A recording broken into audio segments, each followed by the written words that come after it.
When we die, our soul departs from our body. And the soul goes on a journey that has many stages to it. And for the beginning of this khutbah, I want to focus on one stage of the journey of this soul.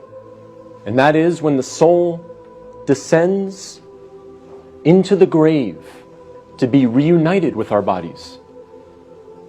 And when the soul is coming down, it witnesses the janazah, the funeral. And your body is laying there on the ground, wrapped up, getting ready to be buried. And you're descending and you're seeing this, and you're hearing it, you're experiencing it.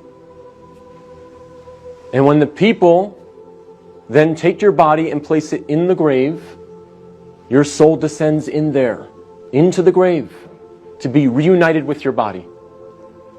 And then your loved ones, your friends who were there at your janazah, they will start shoveling dirt, start picking up dirt with their hands and placing it in the grave, throwing it on top of you, and you will feel it fall on top of you. And they will do this until you are completely covered up. And you will be there in the grave, covered up, and you will have consciousness. You will be alive. Not physically, obviously, but your soul will experience this. And then after your family makes some du'as, and they say some nice, kind words about you, they'll walk away. They'll leave.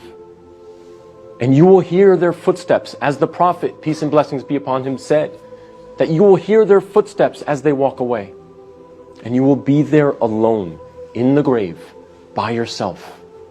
Darkness, silence. What happens at that point? Two angels come to you, Munkar and Nakir. And they ask you three questions. Perhaps the most important questions you will ever be asked, and the three most important questions you will ever answer. And those questions are, what is your deen? Translated as, what is your way of life or your religion? Who is your prophet? And who is your Lord? Not necessarily in that order, but those are the three questions. And if you answer these questions correctly, all three of them, your stay in the grave will be one of peace. You'll have peace. You'll have pleasure. Until the day of judgment, when the horn is sounded, and you are raised up out of your grave. So during that time, if you answer these questions correctly, you will have peace. But if you don't answer these questions correctly, all three of them, your stay in the grave will be full of pain. So we must answer these questions correctly. But here's the problem. A lot of us say to ourselves at this point, I'm good because I'm a Muslim and I know the answers to these questions and I'll answer them correctly. This is a problem. This is called being overconfident. Because, as many of the scholars say, the answer is not given with your tongue. The answer is not given with your brain. The answer is given with your heart.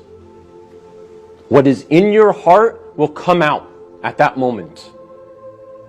And so if you lived your life not praying, not striving to implement Islam, not striving to understand the Quran to the best of your ability, if you spent your life not really striving to be a Muslim, a true Muslim, trying to practice, then Islam really was not in your heart.